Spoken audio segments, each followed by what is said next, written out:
ದೇವನಾಮಕ್ಕೆ ಸ್ತೋತ್ರವಾಗಲಿ.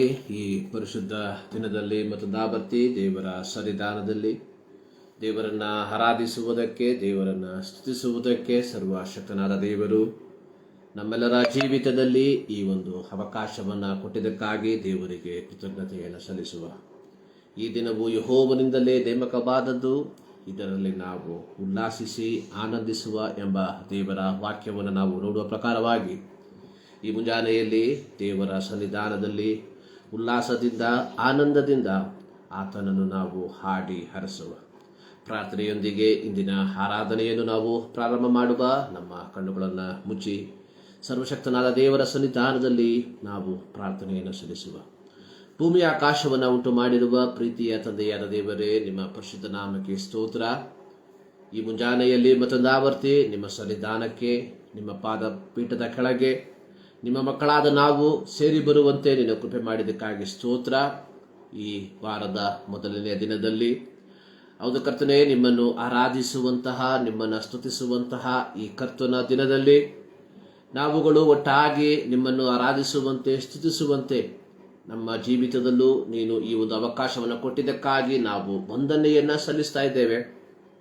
ಹೌದು ಕರ್ತನೆ, ಈ ಮುಂಜಾನೆಯಲ್ಲಿ ನೀವು ಮಾಡಿರುವ ಎಲ್ಲ ಉಪಕಾರಗಳಿಗೆ ಪ್ರತ್ಯುಪಕಾರವಾಗಿ ಸ್ತುತಿ ಸ್ತೋತ್ರಗಳೆಂಬ ಯಜ್ಞಗಳನ್ನು ನಮ್ಮ ಬಾಯಿಯ ಮೂಲಕ ನಿಮಗೆ ಸಮರ್ಪಿಸುವಂತೆ ಕೃಪೆ ಮಾಡುವುದಾಗಿ ನಾವು ಪ್ರಾರ್ಥಿಸ್ತಾ ಇದ್ದೇವೆ.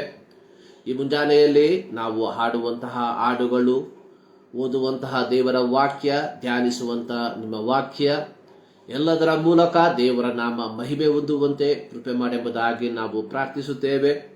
ಈ ಮುಂಜಾನೆಯಲ್ಲಿ ನಮ್ಮ ದೇಶದ, ನಮ್ಮ ರಾಜ್ಯದ, ನಮ್ಮ ಪಟ್ಟಣದ ವಿವಿಧ ಸ್ಥಳಗಳಲ್ಲಿ, ವಿವಿಧ ಭಾಷೆಗಳಲ್ಲಿ, ವಿವಿಧ ಸಮಯಗಳಲ್ಲಿ ನಡೆಯುವಂಥ ಎಲ್ಲ ಪರಿಶುದ್ಧ ಆರಾಧನೆಗಳಿಗಾಗಿ ಸ್ತೋತ್ರ. ಈ ಮುಂಜಾನೆಯಲ್ಲಿ ಆತ್ಮನಾದ ದೇವರನ್ನ ಆತ್ಮದಲ್ಲಿ, ಸತ್ಯದಲ್ಲಿ ಆರಾಧಿಸುವಂತೆ ಪ್ರತಿಯೊಬ್ಬರ ಜೀವಿತದಲ್ಲಿ ಕೃಪೆ ಮಾಡುವುದಾಗಿ ನಾವು ಪ್ರಾರ್ಥಿಸುವಂತವರಾಗಿದ್ದೇವೆ. ಈ ಸಂದರ್ಭದಲ್ಲಿ ಕರ್ತನೇ, ವಿವಿಧ ಮಾಧ್ಯಮಗಳ ಮೂಲಕ ನಿಮ್ಮನ್ನು ಆರಾಧಿಸುವಂಥ ಪ್ರತಿಯೊಬ್ಬರಿಗಾಗಿ ನಾವು ಪ್ರಾರ್ಥಿಸುತ್ತೇವೆ. ಕಾರಣಾಂತರಗಳಿಂದ ಆರಾಧನೆಗೆ, ಆಲಯಕ್ಕೆ ಹೋಗಿ ನಿಮ್ಮನ್ನು ಆರಾಧಿಸುವುದಕ್ಕೆ ಸಾಧ್ಯವಾಗದೆ ಮಾಧ್ಯಮಗಳ ಮೂಲಕ ನಿಮ್ಮನ್ನು ಆರಾಧಿಸುವಂಥವರಿಗಾಗಿಯೂ ನಾವು ಪ್ರಾರ್ಥಿಸುತ್ತೇವೆ. ಈ ಮುಂಜಾನೆಯಲ್ಲಿ ಪ್ರತಿಯೊಬ್ಬರನ್ನ ಅವರವರು ಆಗಿರುವಂತಹ ಪರಿಸ್ಥಿತಿಗಳಿಗೆ ಅನುಗುಣವಾಗಿ ನಿನ್ನ ಆಶೀರ್ವಾದವನ್ನು ಅವರ ಮೇಲೆ ಸುರಿಯ ಮಾಡೆಂಬುದಾಗಿ ನಾವು ಪ್ರಾರ್ಥಿಸುವಂತರಾಗಿದ್ದೇವೆ. ಈ ಮುಂಜಾನೆಯಲ್ಲಿ ನಮ್ಮನ್ನು ಸಂಪೂರ್ಣವಾಗಿ ಸಮರ್ಪಿಸುತ್ತೇವೆ. ನಮ್ಮ ಆರಾಧನೆಯನ್ನು ನಿಮ್ಮ ಕರಗಳಿಗೆ ಒಪ್ಪಿಸಿಕೊಳ್ಳುತ್ತಾ ಇದ್ದೇವೆ. ತಂದೆ, ಮಗ, ಪವಿತ್ರಾತ್ಮನ ನಾಮದಲ್ಲಿ ಇಂದಿನ ಆರಾಧನೆ ಪ್ರಾರಂಭಿಸುವಂತವರಾಗಿದ್ದೇವೆ. ತ್ರಿಯೇಕ ದೇವರ ಸಾನ್ನಿಧ್ಯ ನಾವು ಪ್ರಾರಂಭದಿಂದ ಕೊನೆಯ ತನಕ ಅನುಭವಿಸುವಂತೆ ಕೃಪೆ ಮಾಡು. ಪ್ರಾರ್ಥನೆ ಕಲಿದಕ್ಕಾಗಿ ಸ್ತೋತ್ರ. ಯೇಸು ಕ್ರಿಸ್ತನ ನಾಮದಲ್ಲಿ ಬಿಡುತ್ತೇವೆ ನಮ್ಮ ಪ್ರೀತಿಯ ತಂದೆಯೇ, ಆಮೆನ್. ದೇವನಾಮಕ್ಕೆ ಸ್ತೋತ್ರ. ಈ ಮುಂಜಾನೆಯಲ್ಲಿ ದೇವರ ಸನ್ನಿಧಾನದಲ್ಲಿ ದೇವರನ್ನ ಹಾಡಿ ಹರಸುವುದಕ್ಕೆ ದೇವರು ನಮ್ಮ ಜೀವಿತದಲ್ಲಿ ಈ ಒಂದು ಅವಕಾಶವನ್ನ, ಈ ಒಂದು ಸಂದರ್ಭವನ್ನ ಕೊಟ್ಟಿದ್ದಾನೆ. ಆತನಿಗೆ ಸಲ್ಲತಕ್ಕ ಆರಾಧನೆಯನ್ನ, ಆತನಿಗೆ ಸಲ್ಲತಕ್ಕ ಕೃತಜ್ಞತೆಯನ್ನ, ಆತನಿಗೆ ಸಲ್ಲತಕ್ಕ ಮಹಿಮೆಯನ್ನ ನಮ್ಮ ಆರಾಧನೆಯ ಮೂಲಕವಾಗಿ ಆತನಿಗೆ ನಾವು ಸಲ್ಲಿಸುವಂತವರಾಗಿರುವ ಒಂದು ಹಾಡಿನ ಕೆಲವು ಚರಣಗಳನ್ನು ಹಾಡಿ ದೇವರನ್ನ ಮಹಿಮೆ ಪಡಿಸುವ. ಭೂಮಿ ಆಕಾಶವು, ಸಾಗರ ಸೂರ್ಯ ಚಂದ್ರರು, ಗಗನದ ತಾರೆಗಳು ನಿನ್ನ ಪ್ರೀತಿ ಸಾರಿ ಹೇಳುವವು ಎಂಬ ಹಾಡಿನ ಕೆಲವು ಚರಣಗಳನ್ನು ಹಾಡಿ ದೇವರನ್ನು ನಾವು ಮಹಿಮೆ ಪಡಿಸುವ. ಕೀರ್ತನೆ 19 ಅದರ ಪ್ರಾರಂಭದ 2 ವಾಕ್ಯಗಳಲ್ಲಿ ಕೀರ್ತನೆಗಾರನಾದ ದಾವೀದನು ಹಾಡುವಂಥದ್ದು, ಆಕಾಶವು ದೇವರ ಪ್ರಭಾವವನ್ನು ಪ್ರಚುರಪಡಿಸುತ್ತದೆ, ಗಗನವು ಆತನ ಕೈ ಕೆಲಸವನ್ನು ತಿಳಿಸುತ್ತದೆ. ದಿನವು ದಿನಕ್ಕೆ ಪ್ರಕಟಿಸುತ್ತಿರುವುದು, ರಾತ್ರಿಯು ರಾತ್ರಿಗೆ ಅರ್ಹುತ್ತಿರುವುದು. ದೇವರ ಸೃಷ್ಟಿಗಳಾದಂತಹ ಭೂಮಿಯ ಆಕಾಶಗಳು ಆತನ ಕೈ ಕೆಲಸವನ್ನು ತಿಳಿಸುವಾಗ, ದೇವರ ಸ್ವರೂಪದಲ್ಲಿ, ಸಾರೂಪ್ಯದಲ್ಲಿ ಸೃಷ್ಟಿಸಲ್ಪಟ್ಟಂತಹ ನಾವುಗಳು ಪ್ರತ್ಯೇಕವಾಗಿ ಯೇಸು ಕ್ರಿಸ್ತನ ಮೂಲಕ, ಯೇಸು ಕ್ರಿಸ್ತನ ರಕ್ತದ ಮೂಲಕ ಪಾಪ ಕ್ಷಮಾಪಣೆಯನ್ನು ಪಡೆದುಕೊಂಡಿರುವ ನಾವುಗಳು ಇನ್ನೂ ಹೆಚ್ಚಾಗಿ ಆತನನ್ನು ಸ್ತುತಿಸುವುದಕ್ಕೆ, ಆತನನ್ನು ಆರಾಧಿಸುವುದಕ್ಕೆ ನಾವು ಬಾಧ್ಯಸ್ಥರಾಗಿದ್ದೇವೆ ಎಂಬುವಂಥದ್ದನ್ನು ನೆನೆಸಿ ಆತನನ್ನು ಹಾಡಿ ಅರಸುವ. ಭೂಮಿ ಆಕಾಶವು, ಸಾಗರ ಸೂರ್ಯ ಚಂದ್ರರು, ಗಗನದ ತಾರೆಗಳು ನಿನ್ನ ಪ್ರೀತಿ ಸಾರಿ ಹೇಳುವವು. ಭೂಮಿ ಆಕಾಶವು, ಸಾಗರ ಸೂರ್ಯ ಚಂದ್ರರು, ಗಗನದ ತಾರೆಗಳು ನಿನ್ನ ಪ್ರೀತಿ ಸಾರಿ ಹೇಳುವವು. ಆಕಾಶವನ್ನು ಜ್ಞಾನದಿಂದಲೂ ನಿರ್ಮಿಸಿದವ ನೀನಲ್ಲವೇ, ಭೂಮಿಯನ್ನು ಕರುಣೆಯಿಂದಲೂ ಸ್ಥಾಪಿಸಿದವ ನೀನಲ್ಲವೇ. ನಿನ್ನ ಕೃಪೆಯ ಮೂಲ್ಯವಾದದು, ನಿನ್ನ ಕೃಪೆಯ ಮೂಲ್ಯವಾದದು. ಭೂಮಿ ಆಕಾಶವು, ಸಾಗರ ಸೂರ್ಯ ಚಂದ್ರರು, ಗಗನದ ತಾರೆಗಳು ನಿನ್ನ ಪ್ರೀತಿ ಸಾರಿ ಹೇಳುವವು. ಭೂಮಿ ಆಕಾಶವು, ಸಾಗರ ಸೂರ್ಯ ಚಂದ್ರರು, ಗಗನದ ತಾರೆಗಳು ನಿನ್ನ ಪ್ರೀತಿ ಸಾರಿ ಹೇಳುವುದು. ಪ್ರೀತಿ ಎಂಬ ನಾವೆಯಲ್ಲಿಯೇ ನಾನು ದೂರ ಸಾಗುತ್ತಿರುವೆ. ಸೃಷ್ಟಿಯನ್ನು ನೋಡುವಾಗಲೂ ಅನುಭವಿಸಿ ತಿಳಿಯುವಾಗಲೂ ಹೃದಯದಿಂದ ಸ್ತೋತ್ರ ಹೇಳುವೆ, ಹೃದಯದಿಂದ ಸ್ತೋತ್ರ ಹೇಳುವೆ. ಭೂಮಿ ಆಕಾಶವು, ಸಾಗರ ಸೂರ್ಯ ಚಂದ್ರರು, ಗಗನದ ತಾರೆಗಳು ನಿನ್ನ ಪ್ರೀತಿ ಸಾರಿ ಹೇಳುವವು. ಭೂಮಿ ಆಕಾಶವು, ಸಾಗರ ಸೂರ್ಯ ಚಂದ್ರರು, ಗಗನದ ತಾರೆಗಳು ನಿನ್ನ ಪ್ರೀತಿ ಸಾರಿ ಹೇಳುವವು. ನಿನ್ನ ಪ್ರೀತಿ ಸಾರಿ ಹೇಳುವವು. ನಿನ್ನ ಪ್ರೀತಿ ಸಾರಿ ಹೇಳುವವು. ಹಲ್ಲೆಲೂಯಾ. ಭೂಮಿ ಆಕಾಶವು, ಸಾಗರ ಸೂರ್ಯ ಚಂದ್ರರು, ಗಗನದ ತಾರೆಗಳು ನಿನ್ನ ಪ್ರೀತಿ ಸಾರಿ ಹೇಳುವುದು.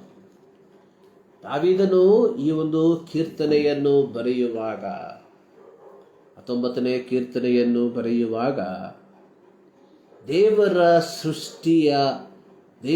ಸೃಷ್ಟಿ, ದೇವರ ಮಹಿಮೆಯನ್ನು ಸಾರುವಂಥದರ ಕುರಿತಾಗಿ ಆತನು ಹೇಳುವಂಥದ್ದಾಗಿ ನಾವು ನೋಡುತ್ತೇವೆ. 24ನೇ ಕೀರ್ತನೆಯಲ್ಲಿ ದಾವೀದನು ಹೇಳಿರುವಂಥದ್ದು, ಭೂಮಿಯು ಅದರಲ್ಲಿರುವ ಸಮಸ್ತವೂ ಯೆಹೋವನದು, ಲೋಕವು ಅದರ ನಿವಾಸಿಗಳು ಆತನವೇ. ಆತನೇ ಅದರ ಅಸ್ತಿವಾರವನ್ನು ಸಾಗರದ ಮೇಲೆ ಹಾಕಿದವನು, ಅದನ್ನು ಜಲರಾಶಿಗಳ ಮೇಲೆ ಸ್ಥಿರಪಡಿಸಿದವನು ಆತನೇ. ಈ ಒಂದು ಕೀರ್ತನೆಗಳಲ್ಲಿ ದಾವೀದನು ದೇವರ ಸೃಷ್ಟಿಯ ಮಹತ್ವವನ್ನ ಆತನು ವರ್ಣಿಸುವಂಥದ್ದಾಗಿ ನಾವು ನೋಡುವಂಥವರಾಗಿದ್ದೇವೆ. ಈ ಮುಂಜಾನೆಯಲ್ಲಿ ದೇವರ ಸನ್ನಿಧಾನದಲ್ಲಿ ದೇವರನ್ನ ಆರಾಧಿಸುವುದಕ್ಕೆ ನಾವು ಸೇರಿ ಬಂದಿರುವಾಗ ದೇವರ ಸೃಷ್ಟಿಗಳನ್ನ ನಾವು ನಮ್ಮ ನೇತ್ರಗಳ ಮೂಲಕವಾಗಿ ನೋಡಿ ದೇವರ ಆ ಮಹತ್ವವಾದಂತಹ ಕಾರ್ಯಗಳನ್ನು ನೆನೆಸಿ ನಾವು ಆತನನ್ನ ಸ್ತುತಿಸುವುದಕ್ಕೆ ನಾವು ಬಾಧ್ಯಸ್ಥರಾಗಿದ್ದೇವೆ. ಈ ಹಾಡಿನ 2ನೇ ಚರಣದಲ್ಲಿ ಹಾಡುಗಾರರು ಹಾಡಿರುವಂಥದ್ದು ಅಥವಾ ಬರೆದಿರುವಂಥದ್ದು, ಪ್ರೀತಿ ಎಂಬ ನಾವೆಯಲ್ಲಿಯೇ ನಾನು ದೂರ ಸಾಗುತ್ತಿರುವೆ, ಸೃಷ್ಟಿಯನ್ನು ನೋಡುವಾಗಲೂ ಅನುಭವಿಸಿ ತಿಳಿಯುವಾಗಲೂ ಹೃದಯದಿಂದ ಸ್ತೋತ್ರ ಹೇಳುವೆ. ಸೃಷ್ಟಿಯನ್ನ ನೋಡುವಾಗ, ಸೃಷ್ಟಿಯನ್ನ ನಾವು ಅನುಭವಿಸುವಾಗ, ನಾವು ದೇವರು ನಮಗೆ ಕೊಟ್ಟಿರುವಂತಹ ನೇತ್ರಗಳ ಮೂಲಕವಾಗಿ ಪ್ರಕೃತಿಯ ರಮಣೀಯತೆಯನ್ನು ನಾವು ನೋಡುವಂಥವರಾಗಿದ್ದೇವೆ. ಸೂರ್ಯನನ್ನ, ಚಂದ್ರನನ್ನ, ನಕ್ಷತ್ರಗಳನ್ನ, ಆಕಾಶವನ್ನ, ಸಾಗರಗಳನ್ನ, ನದಿಗಳನ್ನ, ಕೆರೆಗಳನ್ನ, ಕಾಡುಗಳನ್ನ, ಹೀಗೆ ದೇವರ ಸೃಷ್ಟಿಯನ್ನ ನಾವು ನೋಡುವಂಥವರು. ಕೇವಲ ದೇವರ ಸೃಷ್ಟಿಯನ್ನ ನಾವು ನೋಡುವಂಥದ್ದು ಮಾತ್ರವಲ್ಲ, ನಮ್ಮ ದೈನಂದಿನ ಜೀವಿತದಲ್ಲಿ ದೇವರ ಸೃಷ್ಟಿಯನ್ನ ನಾವು ಅನುಭವಿಸುವಂಥವರು ಆಗಿದ್ದೇವೆ. ಸೂರ್ಯನನ್ನ ಅನುಭವಿಸದೇ ಇರುವಂಥವರು, ಚಂದ್ರನನ್ನ ಅನುಭವಿಸದೇ ಇರುವಂಥವರು, ಗಾಳಿಯನ್ನ, ನೀರನ್ನ ಅನುಭವಿಸದೇ ಇರುವಂಥವರು ಲೋಕದಲ್ಲಿ ಯಾರೂ ಇಲ್ಲ.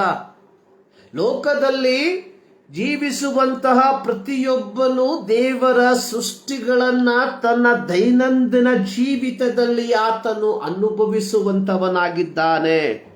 ಸೊ ಈ ರೀತಿ ದೇವರ ಸೃಷ್ಟಿಗಳನ್ನ ನಾವು ನಮ್ಮ ಜೀವಿತದಲ್ಲಿ ಅನುಭವಿಸುತ್ತಿರುವಾಗ ದೇವರ ಸೃಷ್ಟಿಯ ಮಹತ್ವವನ್ನ ನಾವು ಪೂರ್ಣವಾಗಿ ಗ್ರಹಿಸಿಕೊಂಡವರಾಗಿ ದೇವರಿಗೆ ಹೃದಯದಿಂದ ಸ್ತೋತ್ರವನ್ನ ಹೇಳುವಂತವರಾಗಿರಬೇಕು.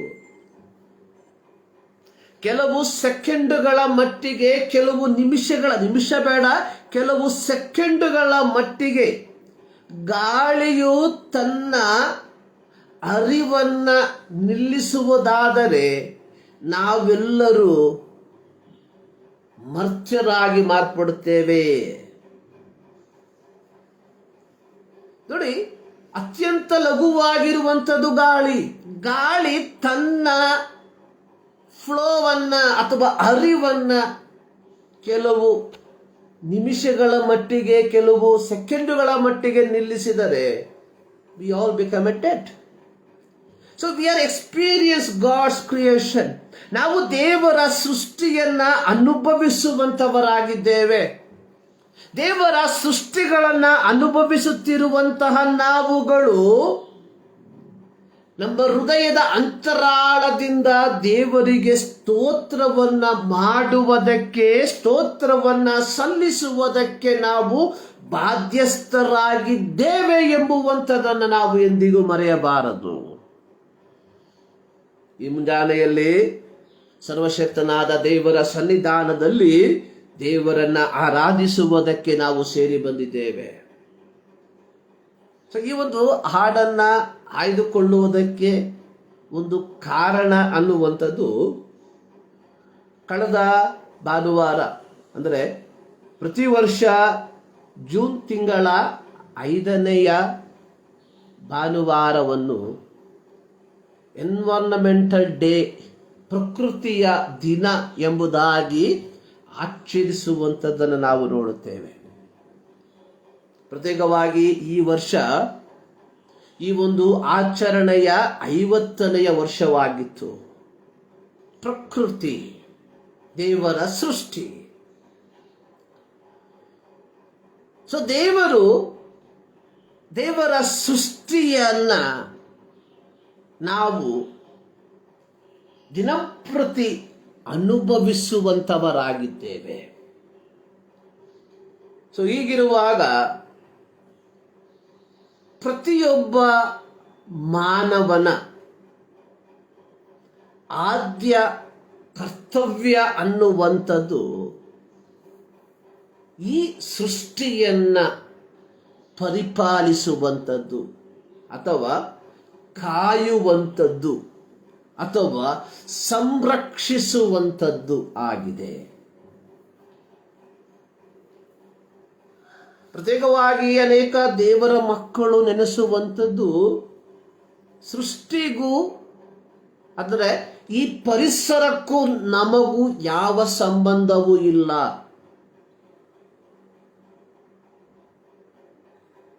ಈ ಪರಿಸರಕ್ಕೂ ನಮಗೂ ಯಾವ ರೀತಿಯ ಸಂಬಂಧವೂ ಇಲ್ಲ ಎಂಬ ಒಂದು ಮನೋಭಾವದಲ್ಲಿ ಜೀವಿಸುವಂಥದ್ದನ್ನು ನಾವು ನೋಡುತ್ತೇವೆ. ಆದರೆ ಪ್ರತಿಯೊಬ್ಬ ಮಾನವನಿಗೆ, ಪ್ರತ್ಯೇಕವಾಗಿ ಕ್ರೈಸ್ತರಾದ ನಮಗೆ ಈ ಪರಿಸರದ ಕುರಿತಾಗಿ ಬಹಳ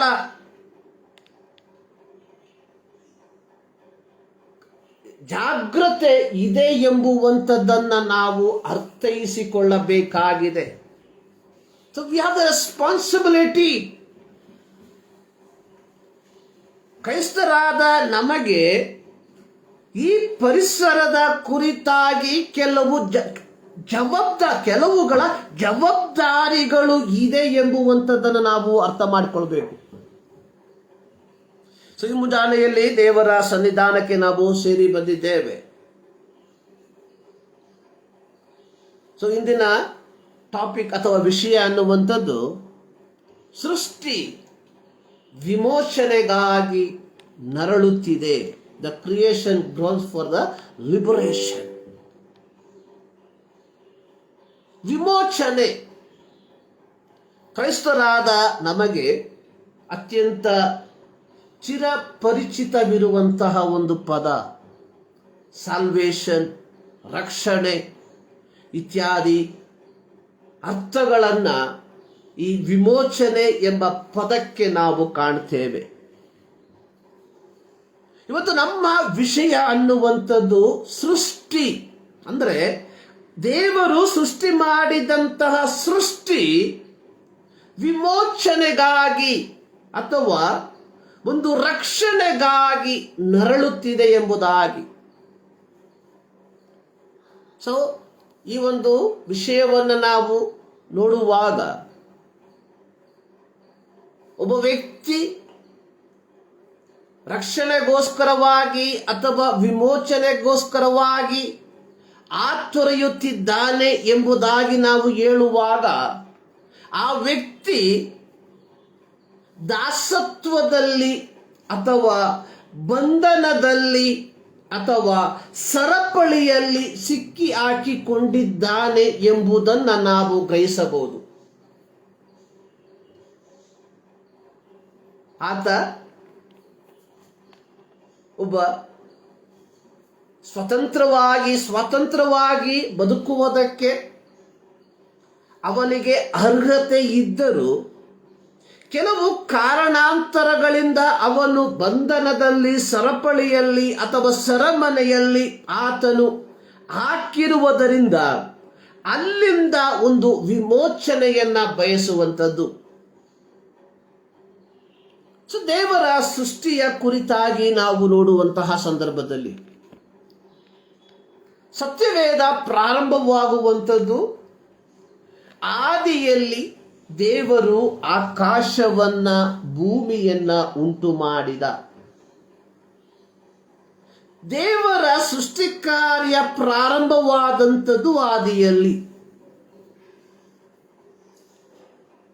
ಆದಿಕಾಂಡ ಪುಸ್ತಕವನ್ನ ನಾವು ಕಲಿಯುವಾಗ ಮೊದಲನೆಯ ದಿನದಲ್ಲಿ, ಎರಡನೆಯ ದಿನದಲ್ಲಿ, ಮೂರನೆಯ ದಿನದಲ್ಲಿ, ನಾಲ್ಕನೆಯ ದಿನದಲ್ಲಿ, ಐದನೆಯ ದಿನದಲ್ಲಿ, 6ನೆಯ ದಿನದಲ್ಲಿ, 7ನೆಯ ದಿನದಲ್ಲಿ, ಹೀಗೆ ಕೆಲವು ದಿನಗಳನ್ನು ಅಂದು ದೇವರು ಮಾಡಿದ ಸೃಷ್ಟಿ ಕಾರ್ಯಗಳ ಕುರಿತಾಗಿರುವಂತಹ ವಿವರಣೆಗಳನ್ನ ಆದಿಕಾಂಡ 1ನೇ ಅಧ್ಯಾಯದಲ್ಲಿ ನಾವು ಕಾಣಬಹುದಾಗಿದೆ.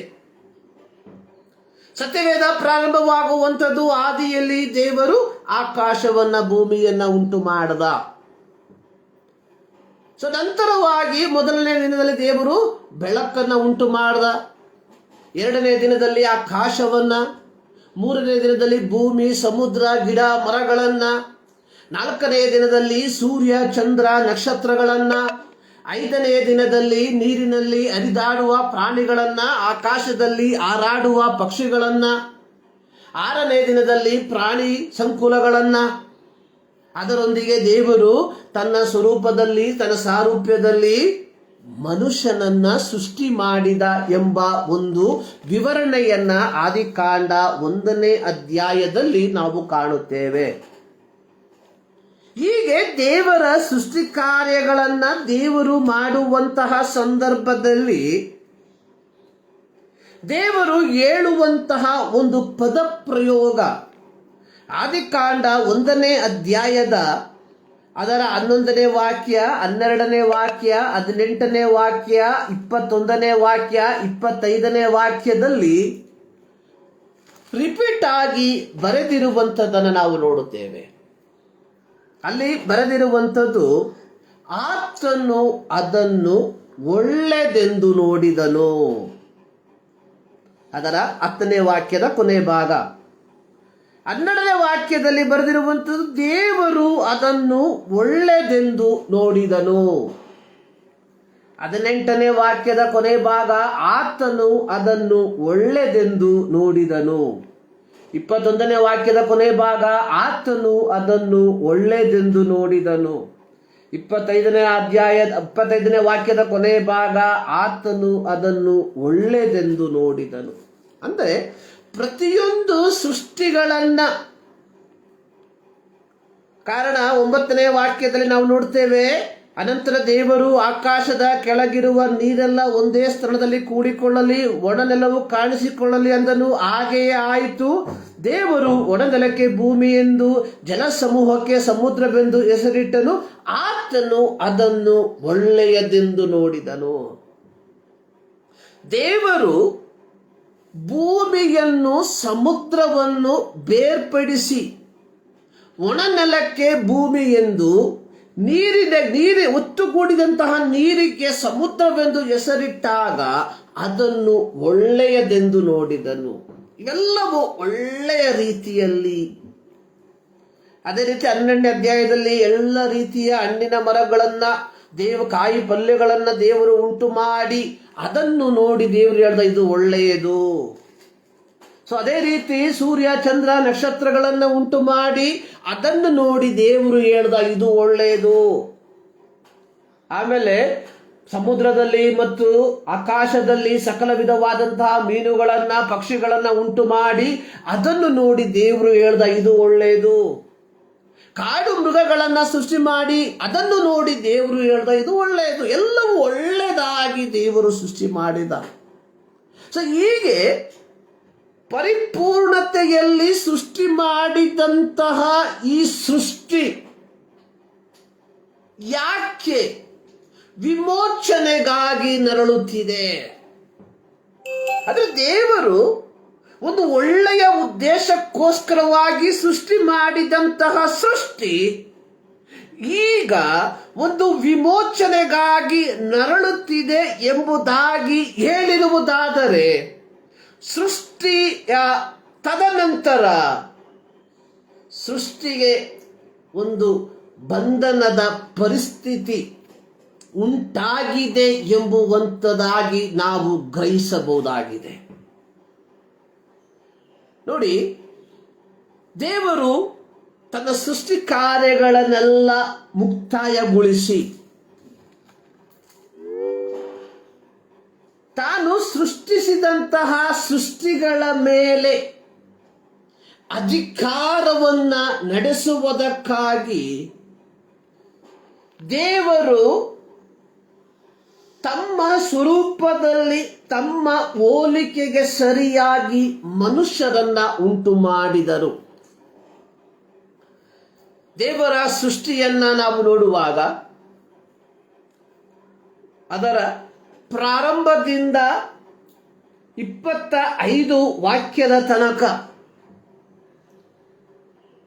ಆಕಾಶವನ್ನು, ಸೂರ್ಯನನ್ನು, ಚಂದ್ರನನ್ನು, ಮೃಗಗಳನ್ನ, ಪಕ್ಷಿಗಳನ್ನ, ಪ್ರಾಣಿಗಳನ್ನ, ಮರಗಳನ್ನ, ಹಣ್ಣಿನ ಗಿಡಗಳನ್ನ, ಕಾಯಿ ಪಲ್ಯಗಳನ್ನ, ಸೊಪ್ಪುಗಳನ್ನ, ಇವೆಲ್ಲವನ್ನ ದೇವರು ಸೃಷ್ಟಿ ಮಾಡಿದ್ದು ಕೇವಲ ಬಾಯಿಯ ಮಾತಿನ ಮೂಲಕವಾಗಿ.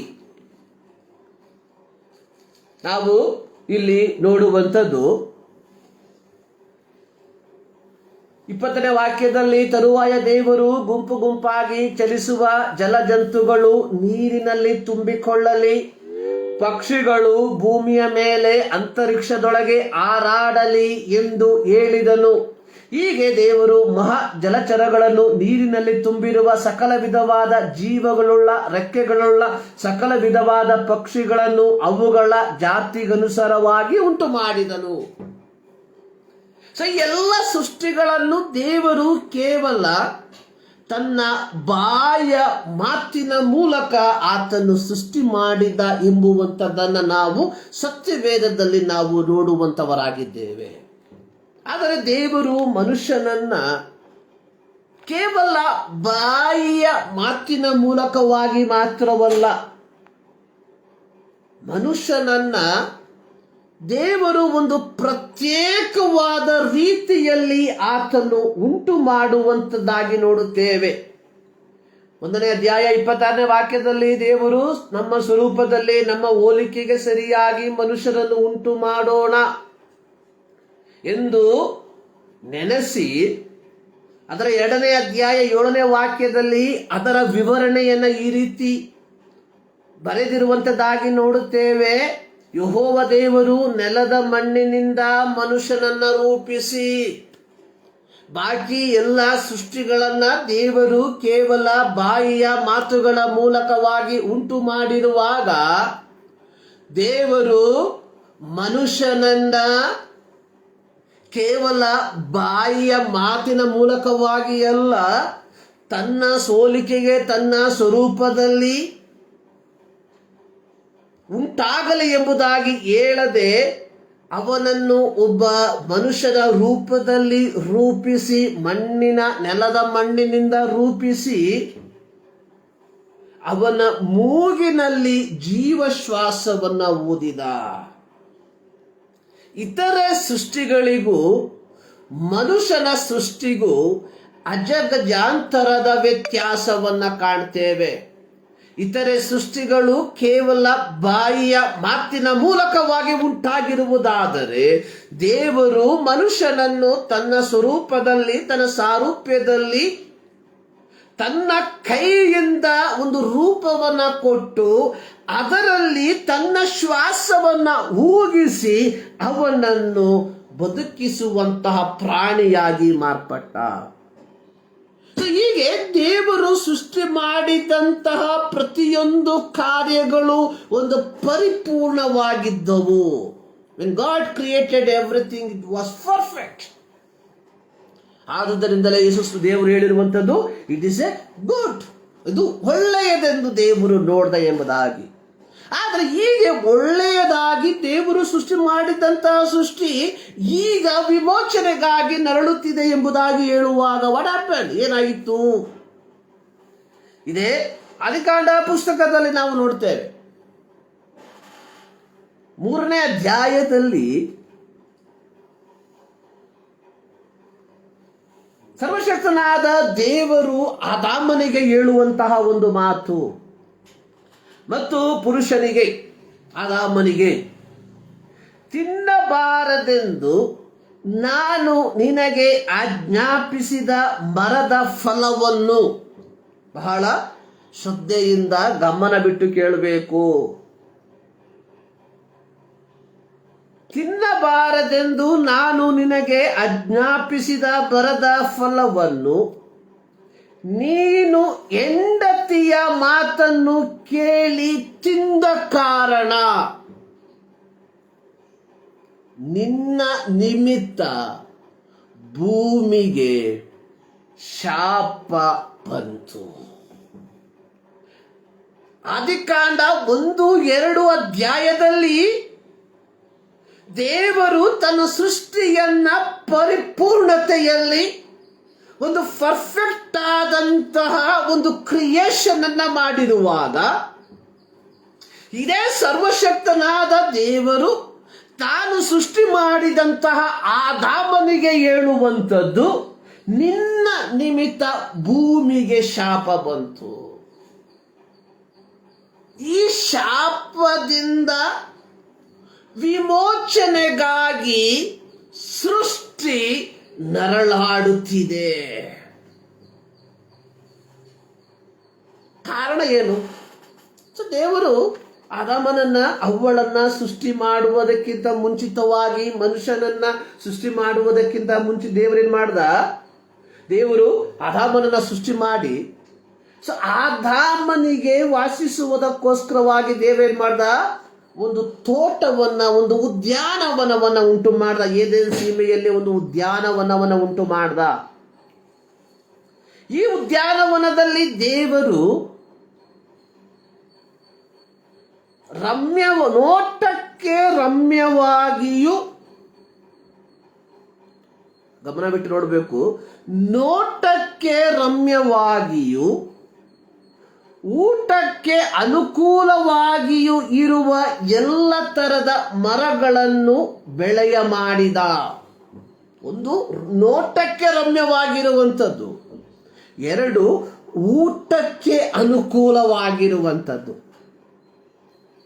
ಹೀಗೆ ಏದೆನ್ ತೋಟದಲ್ಲಿ ದೇವರು ಎಲ್ಲ ರೀತಿಯ ಮರಗಳನ್ನು ಉಂಟು ಮಾಡಿ ಈ ಮನುಷ್ಯನನ್ನ ಆ ಏದೆನ್ ತೋಟವನ್ನ ವ್ಯವಸಾಯ ಮಾಡುವುದಕ್ಕೆ, ಕಾಯುವುದಕ್ಕೆ ಅದರಲ್ಲಿ ಇಟ್ಟ.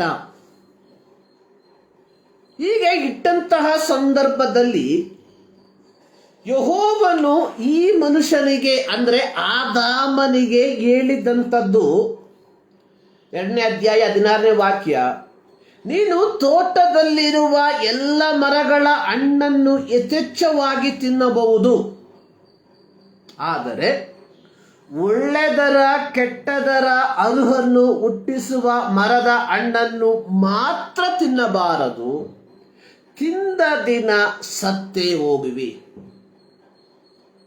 ದೇವರು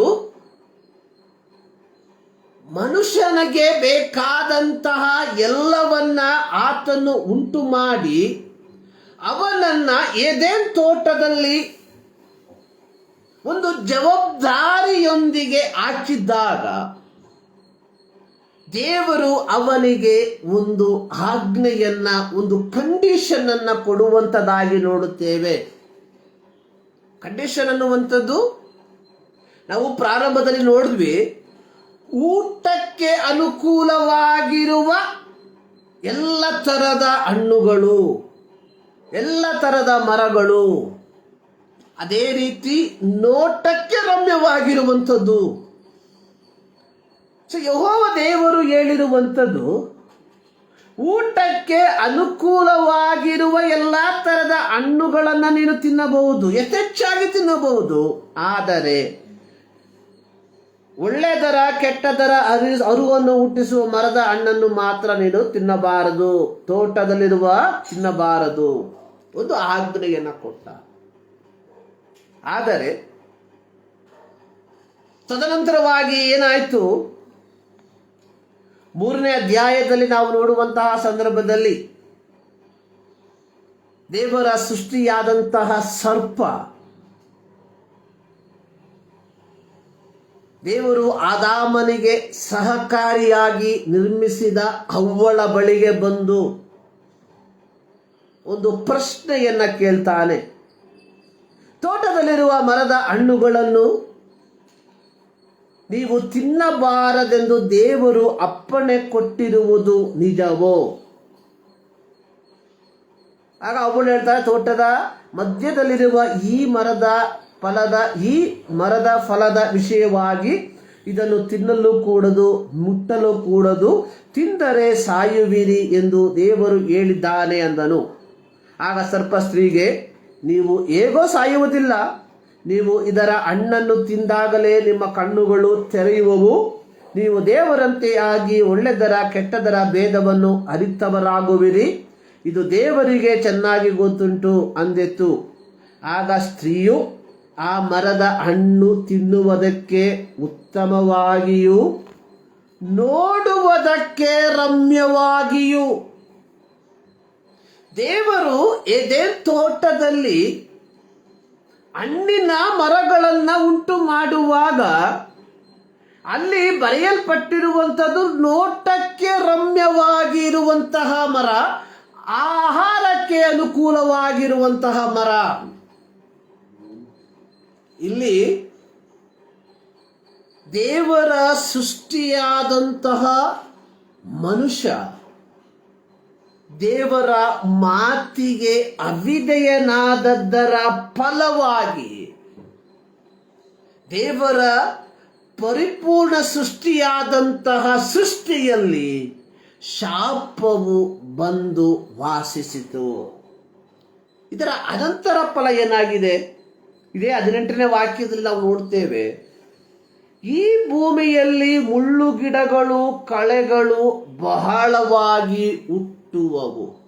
ಅಂದರೆ ಪ್ರಾರಂಭದಲ್ಲಿ ದೇವರು ಗಿಡ ಮರಗಳನ್ನ, ಹುಲ್ಲುಗಳನ್ನ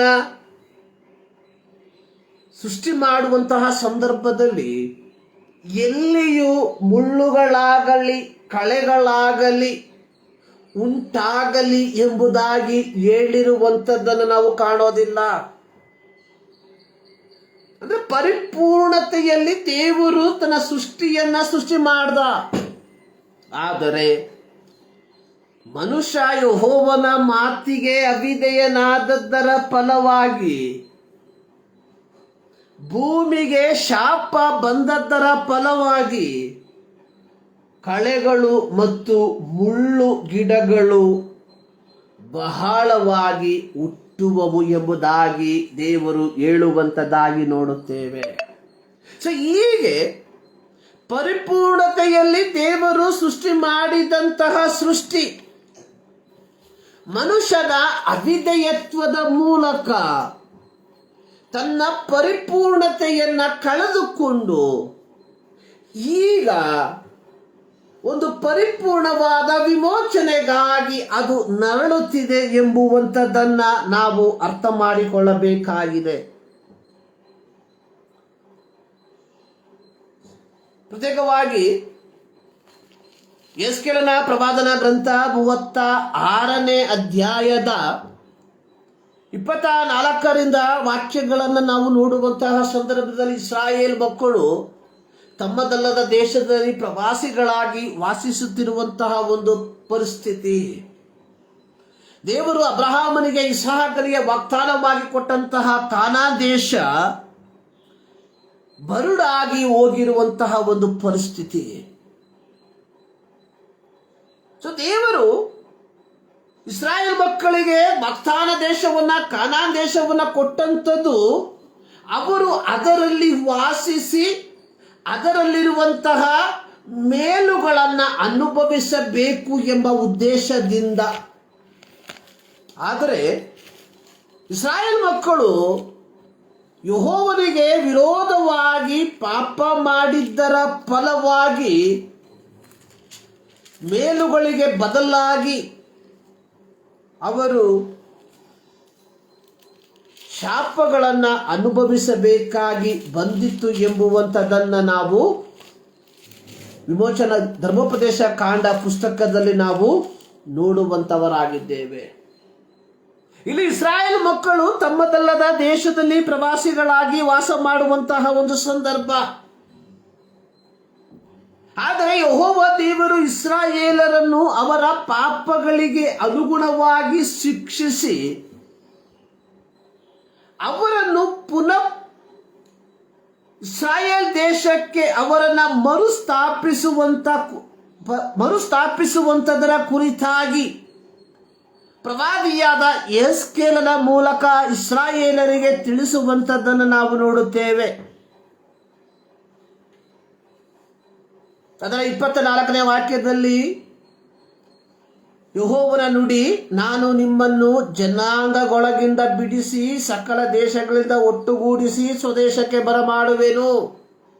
ಅರ್ಥ, ಅವರು ತಮ್ಮದಲ್ಲದ ದೇಶದಲ್ಲಿ ಪ್ರವಾಸಿಗಳಾಗಿ ವಾಸಿಸುತ್ತಿದ್ದಾರೆ.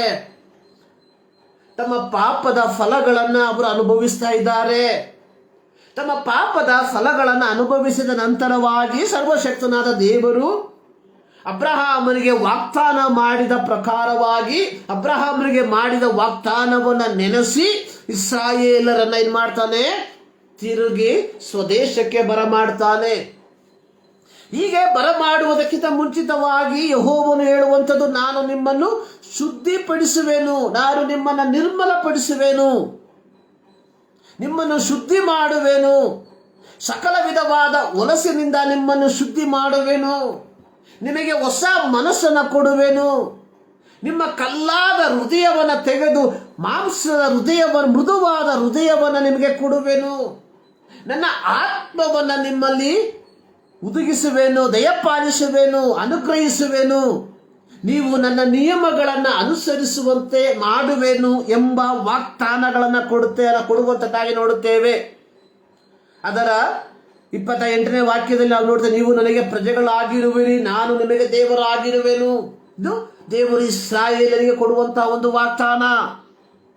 ನಿಮ್ಮನ್ನು ವೃದ್ಧಿಗೊಳಿಸುವೆನು, ನಿಮಗೆ ಕ್ಷಾಮವನ್ನು ಬರಮಾಡೇನು.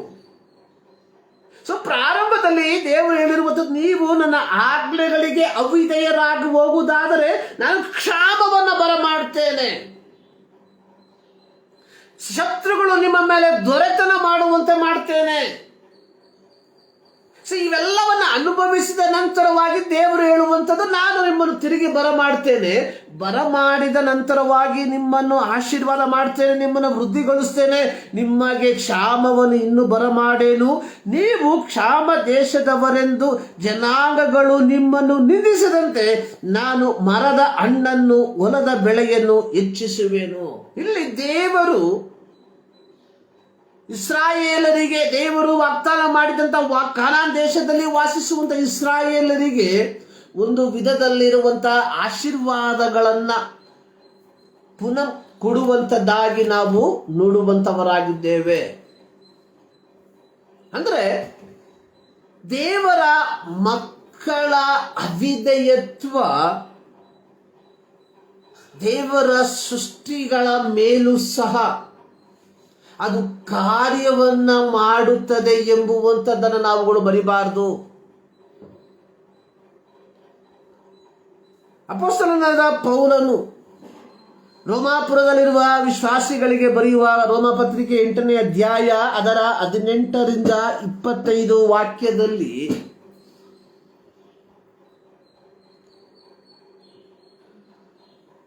ಪ್ರತ್ಯೇಕವಾಗಿ 22ನೇ ವಾಕ್ಯದಲ್ಲಿ ಪೌಲನು ಹೇಳುವಂಥದ್ದು, ಜಗತ್ತೆಲ್ಲ ಇಂದಿನವರೆಗೂ ನರಳುತ್ತಾ ಪ್ರಸವ ವೇದನೆ ಪಡುತ್ತಾ ಇರುತ್ತದೆಂದು ನಾವು ಬಲ್ಲೆವು.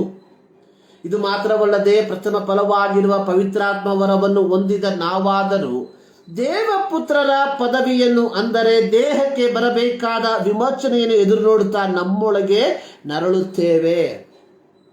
19ನೇ ವಾಕ್ಯದಲ್ಲಿ ಪೌಲನು ಹೇಳುವಂಥದ್ದು, ದೇವಪುತ್ರರ ಮಹಿಮೆಯು ಯಾವಾಗ ಪ್ರತ್ಯಕ್ಷವಾಯಿತೆಂದು ಜಗತ್ತು ಬಹು ಲವಲವಿಕೆಯಿಂದ ಎದುರು ನೋಡುತ್ತಾ ಇದೆ. ಅಂದ್ರೆ ದೇವರ ಸೃಷ್ಟಿಯೂ ಸಹ ಒಂದು ವಿಮೋಚನೆಗಾಗಿ ಬಹಳ ಕಾತುರದಿಂದ ಕಾಯುತ್ತಿದೆ ಎಂಬುವಂತಹ ವಿಚಾರವನ್ನ ಪೌಲನು ರೋಮಾಪತ್ರಿಕೆಯ ಮೂಲಕವಾಗಿ ವಿಶ್ವಾಸಿಗಳಿಗೆ ತಿಳಿಸುವಂಥದ್ದಾಗಿ ನೋಡುತ್ತೇವೆ. ಆ ಒಂದು ವಿಮೋಚನೆಯನ್ನ ಕಾಯುವಂಥದರ ಕುರಿತಾಗಿ ಪೌಲನು ಉಪಯೋಗಿಸಿರುವಂತಹ ಪದ, ಜಗತ್ತೆಲ್ಲ ಹಿಂದಿನವರೆಗೂ ನರಳುತ್ತಾ ಪ್ರಸವ ವೇದನೆ. ಸೊ ಯಾವ ರೀತಿಯಾಗಿ ಒಬ್ಬ ಹೆಣ್ಣು ಮಗಳು ತಾನು ಜನ್ಮ ಕೊಡುವಂತಹ ಮಗುವಿನ ಆ ಜನ್ಮದ ಸಂದರ್ಭದಲ್ಲಿ ಆಕೆ ಅನುಭವಿಸುವಂತಹ ವೇದನೆ ಅನ್ನುವಂಥದ್ದು ಅದು ಮಾನಸಿಕವಾದ ಮಾತುಗಳ ಮೂಲಕವಾಗಿ ವಿವರಿಸುವುದಕ್ಕೆ ಸಾಧ್ಯವಾಗಿರುವಂಥದ್ದಾಗಿದೆ. ಎಲ್ಲೋ ಓದಿರುವಂತಹ ಒಂದು ಜ್ಞಾಪಕ, ಒಬ್ಬ ತಾಯಿ ತಾನು ಪ್ರಸವ ವೇದನೆಯಲ್ಲಿ ಪಡುವಂತಹ ಆ ಒಂದು ವೇದನೆಯ ತೀವ್ರತೆಯನ್ನ ಯಾವ ಮಾನಸಿಕವಾದ ಮಾತುಗಳ ಮೂಲಕ ವಿವರಿಸುವುದಕ್ಕೆ ಅಸಾಧ್ಯ ಎಂಬುದಾಗಿ. ಅದೇ ಪದವನ್ನ ಪೌಲನು ಜಗತ್ತೆಲ್ಲ ಇಂದಿನವರೆಗೆ ನರಳುತ್ತಿದೆ ಎಂಬ ಆ ಒಂದು ಪದವನ್ನ ಬರೆಯುವಂಥದ್ದಾಗಿ ಉಪಯೋಗಿಸುವಂಥದ್ದಾಗಿ ನೋಡುತ್ತೇವೆ. ಆದಿಕಾಂಡ ಪುಸ್ತಕದಲ್ಲಿ ನಾವು ನೋಡಿದ್ವಿ, ದೇವರ ಸೃಷ್ಟಿಯಾದಂತಹ ಪ್ರಥಮ ಮಾನವ ಅಥವಾ ಅವ್ವಳು ಸೈತಾನನ ವಂಚನೆಗೆ ಒಳಪಟ್ಟು ದೇವರು ತಿನ್ನಬಾರದೆಂದು ಹೇಳಿದ ಹಣ್ಣನ್ನ ತಿಂದದರ ಫಲವಾಗಿ ದೈವಿಕ ಸಾನ್ನಿಧ್ಯವನ್ನ ಅವರು ನಷ್ಟಪಡಿಸಿಕೊಂಡ್ರು. ಎರಡು ವಿಚಾರ, ದೇವರಿಗೆ ನಾವು ಅವಿಧೇಯರಾಗುವುದರಿಂದ ಅಥವಾ ದೇವರ ಮಾತನ್ನು ನಾವು ಧಿಕ್ಕರಿಸುವುದರಿಂದ ಪ್ರಪ್ರಥಮವಾಗಿ ಸಂಭವಿಸುವಂತಹ ಕಾರ್ಯ, V last the intimacy with god. ದೇವರೊಂದಿಗೆ ಇರುವಂತಹ ಆ ಒಂದು ಸಾಮೀಪ್ಯವನ್ನು ನಾವು ಕಳ್ಕೊಳ್ತೇವೆ. ಡೇಂಜರ್, ಬಹಳ ಬಹಳ ಏನು ಕಷ್ಟಕರವಾಗಿರುವಂಥದ್ದು. ಯಾಕೆಂದ್ರೆ ಇದೇ 3ನೇ ಅಧ್ಯಾಯದ ಇದರ 8ನೇ ವಾಕ್ಯದಲ್ಲಿ ನೋಡ್ತೇವೆ, ಯೆಹೋವ ದೇವರು ಸಂಜೆಯ ತಂಗಾಳಿಯಲ್ಲಿ ತೋಟಕ್ಕೆ ಇಳಿದು ಬಂದಾಗ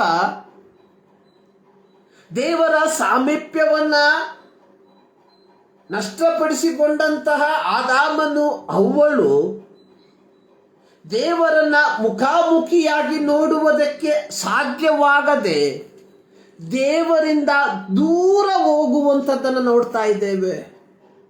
ದೇವರ ಸಾಮೀಪ್ಯ ನಮ್ಮಿಂದ ನಷ್ಟವಾಗಿ ಹೋದರೆ ದೇವರ ಬಳಿಗೆ ಬರುವುದಕ್ಕೆ ಇರುವಂತಹ ಯೋಗ್ಯತೆ ನಮ್ಮಿಂದ ನಷ್ಟವಾಗಿ ಹೋಗ್ತದೆ ಎಂಬುವಂಥದ್ದನ್ನು ನಾವು ಅರ್ಥ ಮಾಡ್ಕೊಳ್ಬೇಕು. ಹೀಗೆ ದೇವರ ಸಾಮೀಪ್ಯವನ್ನ, ದೇವರ ಸಾನ್ನಿಧ್ಯವನ್ನ ನಷ್ಟಪಡಿಸಿಕೊಂಡಂತಹ ಅವ್ವಳಿಗೆ ಯೆಹೋವನು ಹೇಳುವಂಥದ್ದು, ಆಮೇಲೆ ಸ್ತ್ರೀಗೆ ನೀನು ಗರ್ಭಿಣಿಯಾಗಿರುವ ಕಾಲದಲ್ಲಿ ಬಹು ಸಂಕಟ ಪಡಬೇಕೆಂದು ನಾನು ನೇಮಿಸಿದ್ದೇನೆ, ಕಷ್ಟದಿಂದಲೇ ಮಕ್ಕಳನ್ನು ಏರುವಿ. ಯಾಕಂದ್ರೆ ದೇವರು ತನ್ನ ಸೃಷ್ಟಿಯನ್ನ ಒಂದು ಪರಿಪೂರ್ಣತೆಯಲ್ಲಿ ಉಂಟು ಮಾಡಿದಾಗ ಅವಳು ಸೈತಾನನ ಮಾತನ್ನಿಗೆ ಅಥವಾ ಸರ್ಪದ ವಂಚನೆಯ ಮಾತಿಗೆ ಒಳಪಟ್ಟು, ನಾವಿಲ್ಲಿ ಅರ್ಥ ಮಾಡ್ಕೊಳ್ಬೇಕಾಗಿರುವಂಥದ್ದು ನೋಡಿ, ದೇವರು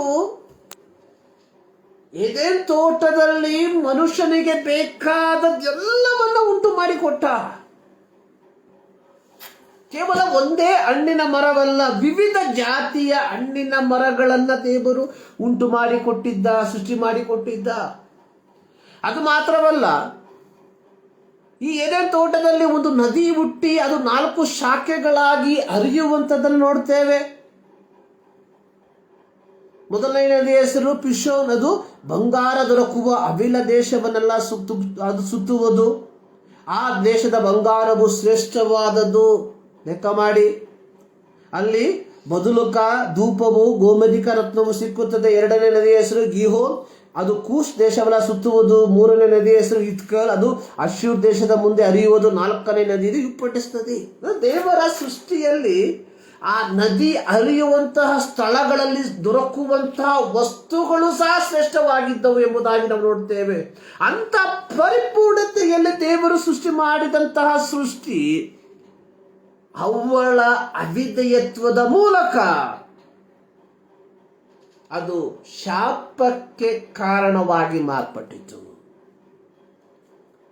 ಸೊ ಇಲ್ಲಿ ಅದರಿಂದ ದೇವರು ಅವಳಿಗೆ ಹೇಳುವಂಥದ್ದು, ನೀನು ವೇದನೆಯನ್ನ ಅನುಭವಿಸಬೇಕು, ಸಂಕಟವನ್ನ ಪಡಬೇಕು. ಸೊ ಇದೇ ವಾಕ್ಯ ಭಾಗವನ್ನ ರೋಮ ಪತ್ರಿಕೆಯಲ್ಲಿ ಪೌಲನು ಉಪಯೋಗಿಸುವಂಥದ್ದು ಪ್ರಸವ ವೇದನೆ ಎನ್ನುವಂಥದ್ದು.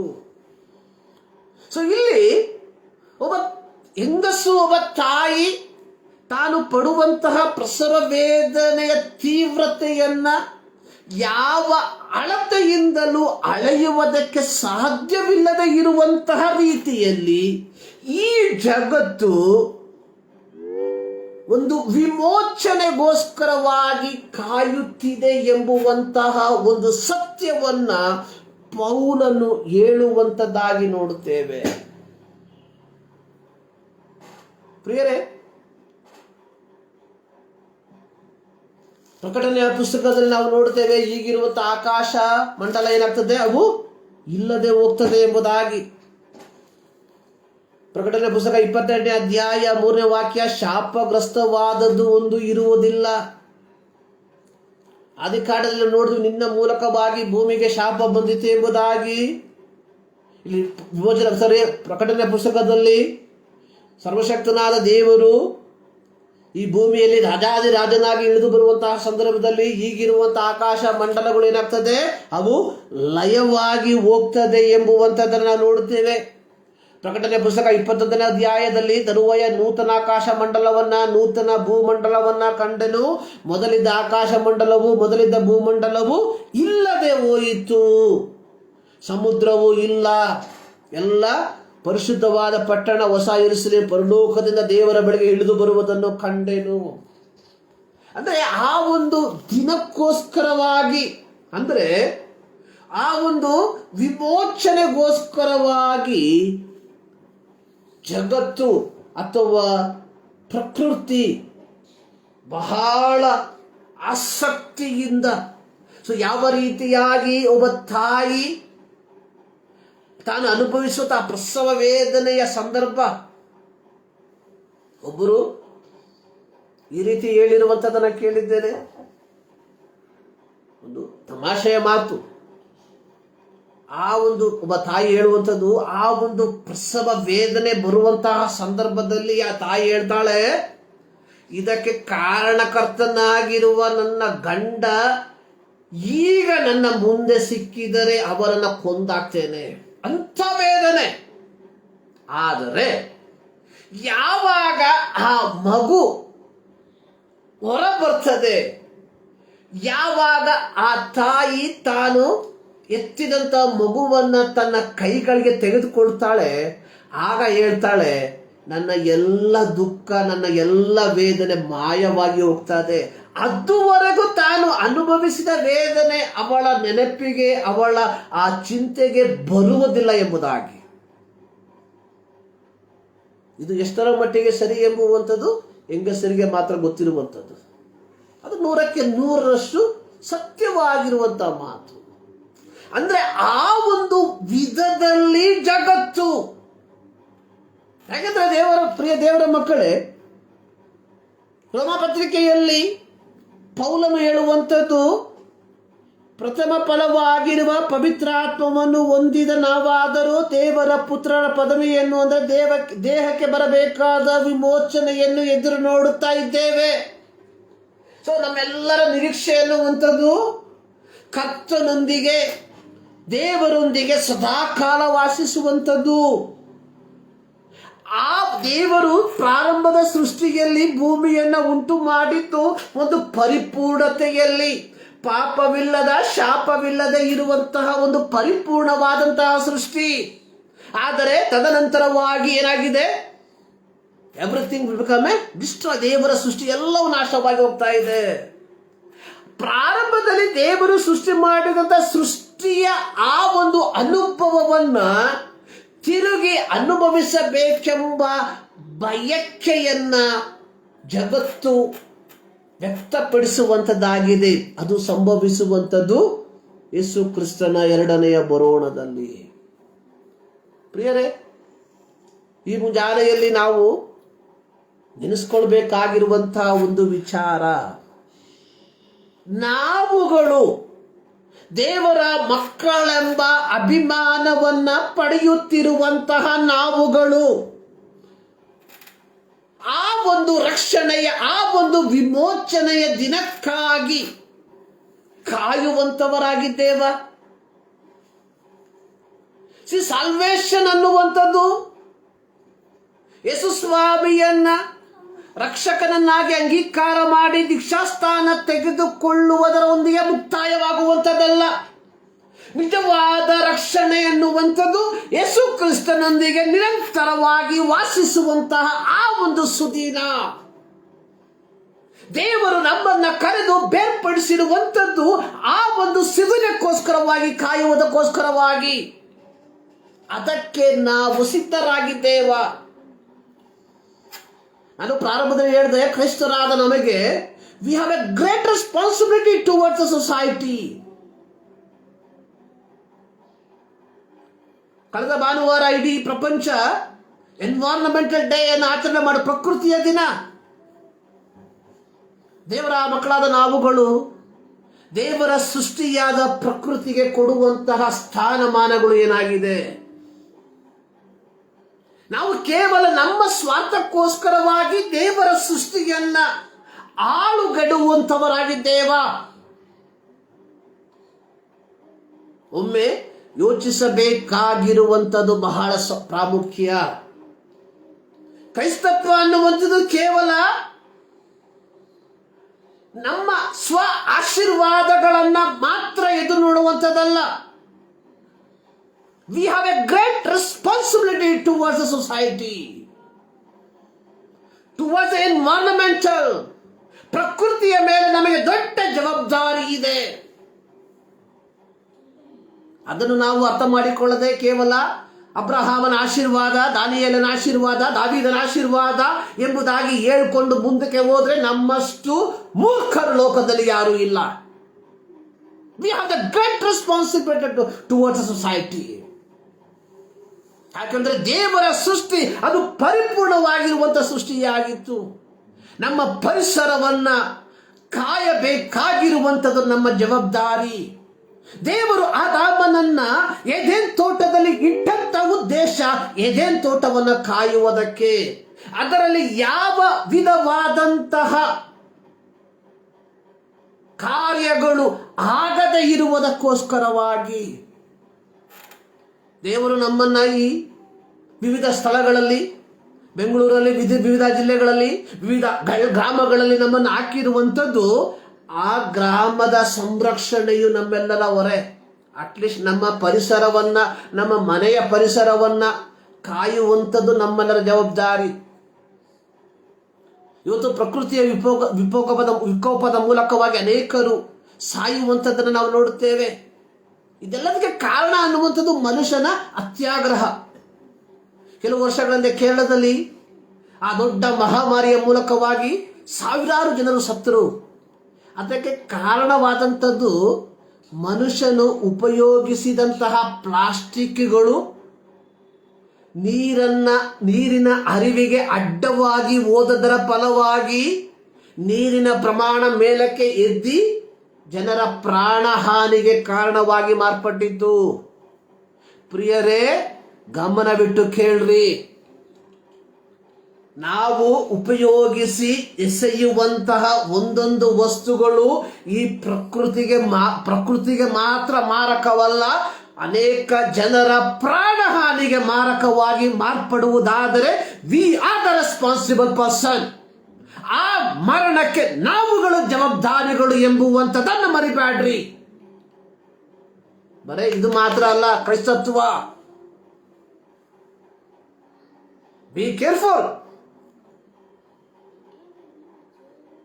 ಕಾರಣ ಜಗತ್ತು ಆದಿಯಲ್ಲಿ ದೇವರು ಉಂಟು ಮಾಡಿದಂತಹ ಭೂಮಿ ಆಕಾಶಗಳು ಇರ್ತಾವಲ್ಲ, ದಟ್ ಇಸ್ 100 ಪರ್ಫೆಕ್ಟ್. ಆದರೆ ಈಗ ಇರುವಂಥದ್ದು it is not A perfect.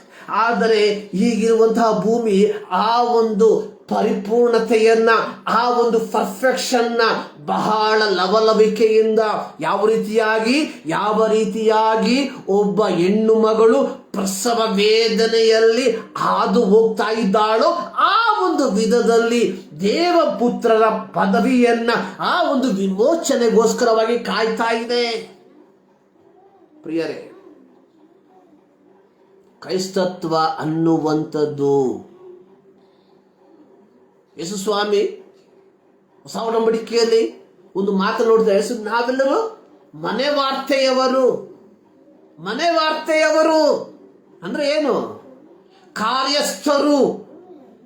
V are the responsibility towards the society. ಇದು ಅನೇಕರಿಗೆ ಒಂದು ಹೊಸ ರೀತಿಯ ಸಂದೇಶಗಳಾಗಿ ಕಾಣಬಹುದು. But it's a true. ಇದು ಸತ್ಯವಾದಂಥದ್ದು ಪ್ರಿಯರೇ. ನಮ್ಮ ಮುಂದಿನ ಜೀವಿತ ಹ್ಯಾಪೆಂಡ್. ಹೋದಂಥದ್ದು ತಿರುಗಿ ಪಡೆಯುವುದಕ್ಕೆ ಸಾಧ್ಯವಿಲ್ಲ. ನಮ್ಮ ಮುಂದಿನ ಜೀವಿತ ನಮ್ಮ ಕುಟುಂಬಕ್ಕೆ, ನಮ್ಮ ಪರಿಸರಕ್ಕೆ, ನಮ್ಮ ಸಭೆಗೆ ನಾವು ಒಂದು ಆಶೀರ್ವಾದವಾಗಿ ಮಾರ್ಪಡೋಣ. ನಮ್ಮ ಪರಿಸರ ದೇವರು ಸೃಷ್ಟಿ ಮಾಡಿ ನಮಗೆ ವಾಸಿಸುವುದಕ್ಕೆ ಕೊಟ್ಟಿರುವಂತಹ ಪರಿಸರ ನಮ್ಮ ಅಜಾಗರೂಕತೆ ಮೂಲಕವಾಗಿ ಮಾಲಿನ್ಯವಾಗಿ ಮಾರ್ಪಡಬಾರದು. ನಾವುಗಳು ಮನೆಯಿಂದ ಬಿಸಾಕುವಂತ ಒಂದು ವೇಸ್ಟ್, ಅದು ಸರಿಯಾಗಿ ನಾವು ಅದನ್ನು ನಿರ್ವಹಿಸದೆ ಹೋದರೆ ಅದು ಇತರರಿಗೆ ತೊಂದರೆ ಕೊಡುವಂಥದ್ದಾದರೆ ವಿ ಆರ್ ಇಗ್ನೋರಿಂಗ್ ಗಾಡ್ ಎಂಬುದನ್ನು ಮರಿಬೇಡ್ರಿ. ಬೈಬಲಲ್ಲಿ ಇವೆಲ್ಲ ಬರೆದಿರ್ತದೆ ಸುಪ್ರಿಯರೇ. Not only this. ಕ್ರೈಸ್ತತ್ವ ಅನ್ನುವಂಥದ್ದು ಕೇವಲ ಕೈಯನ್ನು ಒಡೆಯುವಂಥದ್ದಲ್ಲ. Behold that. We must examine our life. ನಮ್ಮ ಜೀವಿತವನ್ನು ನಾವು ಪರೀಕ್ಷೆ ಮಾಡಿಕೊಳ್ಬೇಕು. ಸೊ ಯಾವ ರೀತಿಯಾಗಿ ಜಗತ್ತು ನೋಡಿ, 19ನೇ ವಾಕ್ಯದಲ್ಲಿ ದೇವಪುತ್ರರ ಮಹಿಮೆಯು ಯಾವಾಗ ಪ್ರತ್ಯಕ್ಷವಾಯಿತನು ಜಗತ್ತು ಬಹಳ ಲವಲವಿಕೆಯಿಂದ ಎದು ನೋಡ್ತಾ ಇದೆ. ಲವಲವಿಕೆಯಿಂದ. ಯಾಕಂದ್ರೆ ಈ ಒಂದು ಶಾಪದಿಂದ ವಿಮೋಚನೆಯನ್ನ ಜಗತ್ತು ಎದುರು ನೋಡ್ತಾ ಇದೆ. ಅದು ಸಂಭವಿಸುವಂಥದ್ದು ಯೇಸು ಕ್ರಿಸ್ತನ 2ನೇ ಬರೋಣದಲ್ಲಿ. ಅಂದ್ರೆ ಅಲ್ಲಿ ತನಕ ನಾವು ನಮ್ಮಿಷ್ಟದ ಪ್ರಕಾರವಾಗಿ ಜೀವಿಸುವಂಥದ್ದು ಎಂಬುದಾಗಿ ಅಲ್ಲ, ನಮ್ಮ ಜವಾಬ್ದಾರಿಗಳನ್ನ ಅರಿತುಕೊಂಡವರಾಗಿ ಆ ಪ್ರಕಾರವಾದಂತಹ ಒಂದು ಜೀವಿತವನ್ನು ನಾವು ಜೀವಿಸುವಂತವರಾಗಿರಬೇಕು ಎಂಬುವಂಥದ್ದು ದೇವರು ನಮ್ಮಿಂದ ಬಯಸುವಂಥದ್ದಾಗಿದೆ. ಕಾರಣ 19ನೇ ಕೀರ್ತನೆಯಲ್ಲಿ ನಾವು ಓದಿ ಕೇಳಿದಂಥದ್ದು, ಆಕಾಶವು ದೇವರ ಪ್ರಭಾವವನ್ನ ಪ್ರಚುರಪಡಿಸ್ತಾ ಇದೆ, ಗಗನವು ಆತನ ಕೈ ಕೆಲಸವನ್ನ ತಿಳಿಸ್ತಾ ಇದೆ. ಆಕಾಶವು ಗಗನವು ದೇವರ ಕೈ ಕೆಲಸವನ್ನ ತಿಳಿಸುವಂತಹ ಈ ಕಾಲಘಟ್ಟದಲ್ಲಿ ದೇವರ ಸೃಷ್ಟಿಗಳಾಗಿರುವ ನಾವುಗಳು ಆದಾಮನಂತೆ ಅವ್ವಳಂತೆ ದೇವರ ವಾಕ್ಯಕ್ಕೆ ಅವಿಧೇಯರಾಗಿ ಆದಾಮನ ಮೂಲಕ ಭೂಮಿಗೆ ಶಾಪ ಬಂದಿತ್ತು ಎಂಬುದಾಗಿ ದೇವರ ವಾಕ್ಯದಲ್ಲಿ ನೋಡುತ್ತೇವೆ. ಪ್ರಿಯರೇ, ನಮ್ಮ ಮೂಲಕವಾಗಿ ಭೂಮಿಗೆ ಶಾಪ ಬರಬಾರದು. We must be very careful. ಈ ವಿಚಾರದಲ್ಲಿ ನಾವು ಬಹಳ ಶ್ರದ್ಧೆಯಿಂದ ಇರಬೇಕಾಗಿರುವಂಥದ್ದು ಬಹಳ ಪ್ರಾಮುಖ್ಯ. ಈ ಮುಂಜಾನೆಯಲ್ಲಿ ದೇವರ ಸನ್ನಿಧಾನದಲ್ಲಿ ನಮ್ಮನ್ನೇ ನಾವು ಸಮರ್ಪಿಸಿಕೊಳ್ಳುವ. ದೇವರು ನಮಗೆ ಕೊಟ್ಟಿರುವಂತಹ ಪರಿಸರ, ಮಹಾತ್ಮ ಗಾಂಧಿ ಹೇಳಿರುವಂತಹ ಒಂದು ಮಾತು, ಸೊ ನಿನಗೆ ನಿನ್ನ ದೇಶ ಒಳ್ಳೆಯದಾಗಿ ಕಾಣಬೇಕಾದ್ರೆ ಮೊದಲು ನೀನು ಒಳ್ಳೆಯವನಾಗು. ನೀನು ವಾಸಿಸುವಂತಹ ಪರಿಸರ ಶುಭ್ರವಾಗಿರಬೇಕಾದ್ರೆ ನಿನ್ನ ಮನೆಯನ್ನ ಶುಭ್ರವಾಗಿಡು, ನಿನ್ನ ಮನೆಯ ಮುಂಭಾಗವನ್ನು ಶುಭ್ರವಾಗಿಡು. ನಾವು ಶುಭ್ರವಾಗಿರುವುದಿಲ್ಲ, ನಮ್ಮ ಮನೆಯನ್ನು ಶುಭ್ರವಾಗಿಡೋದಿಲ್ಲ, ನಮ್ಮ ಪರಿಸರ ಸುತ್ತಮುತ್ತಲಿರುವಂಥ ಜಾಗವನ್ನು ಶುಭ್ರವಾಗಿಡೋದಿಲ್ಲ. ನಾವು ದೇಶದ ಉದ್ಧಾರಕ್ಕೋಸ್ಕರವಾಗಿ ನಾವು ಗಂಟೆಗಟ್ಟಲೆ ಮಾತಾಡ್ತೇವೆ. ಉಪಯೋಗ ಶೂನ್ಯವಾದಂತಹ ಮಾತುಗಳು. Let's start from us. ನಮ್ಮಿಂದ ಪ್ರಾರಂಭವಾಗಲಿ. ನಮ್ಮ ಪರಿಸರ ಸಂರಕ್ಷಣೆ ನನ್ನಿಂದ ಪ್ರಾರಂಭವಾಗಲಿ. ದೇವರು ಪ್ರಾರಂಭದಲ್ಲಿ ಉಂಟು ಮಾಡಿದಂತಹ ನೀರು ಶುಭ್ರವಾಗಿತ್ತು. ಇವತ್ತು ಸಿಕ್ಕುವಂತಹ ನೀರು ಶುಭ್ರವಲ್ಲದೆ ಇರುವಂತಹ ನೀರು, ಉಸಿರಾಡುವಂತಹ ಗಾಳಿ ಶುಭ್ರವಲ್ಲ. ಎಲ್ಲವೂ ಮಾಲಿನ್ಯದಿಂದ ತುಂಬಲ್ಪಟ್ಟಿದೆ. ಎಲ್ಲರೂ ಮಾಲಿನ್ಯವನ್ನ ಮಾಡ್ತಾರೆ, ನಾನು ಮಾಡ್ತೇನೆ ಎಂಬುದಾಗಿ ಅಲ್ಲ.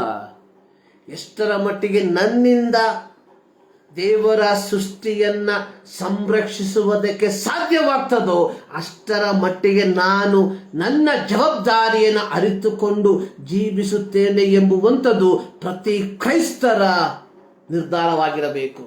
ಈ ಮುಂಜಾನೆಯಲ್ಲಿ ಸರ್ವಶಕ್ತನಾದ ದೇವರು ಈ ಮಾತುಗಳ ಮೂಲಕ ನಿಮ್ಮನ್ನ ಆಶೀರ್ವದಿಸಲಿ. ಪ್ರಾರ್ಥನೆ ಮಾಡುವ. ನಮ್ಮನ್ನು ಬಹಳವಾಗಿ ಪ್ರೀತಿ ಮಾಡುವ ನಮ್ಮ ಪ್ರೀತಿಯ ತಂದೆಯಾದ ದೇವರೇ, ಈ ಒಂದು ದಿನಕ್ಕಾಗಿ ನಿಮಗೆ ಸ್ತೋತ್ರವನ್ನು ಸಲ್ಲಿಸ್ತಾ ಇದ್ದೇವೆ. ಈ ಮುಂಜಾನೆಯಲ್ಲಿ ಕರ್ತನೆ, ಈ ಮಾಧ್ಯಮದ ಮೂಲಕ ನಿಮ್ಮನ್ನ ಆರಾಧಿಸುವಂತೆ, ನಿಮ್ಮನ್ನು ಸ್ತುತಿಸುವಂತೆ ನಮ್ಮ ಜೀವಿತದಲ್ಲಿ ಕೊಟ್ಟಂತ ಈ ಒಂದು ಶ್ರೇಷ್ಠವಾದ ಸಮಯಕ್ಕಾಗಿ ಸ್ತೋತ್ರ. ಪ್ರತ್ಯೇಕವಾಗಿ ಕರ್ತನೆ, ಈ ಮುಂಜಾನೆಯಲ್ಲಿ ಕರ್ತನೆ ನಡೆಯುವಂತಹ ಪ್ರತಿಯೊಂದು ಆರಾಧನೆಗಳನ್ನ ಮತ್ತು ದಾವರ್ತಿ ನಿಮ್ಮ ಕರಗಳಿಗೆ ಸಮರ್ಪಿಸ್ತಾ ಇದ್ದೇವೆ. ಆಶೀರ್ವದಿಸು.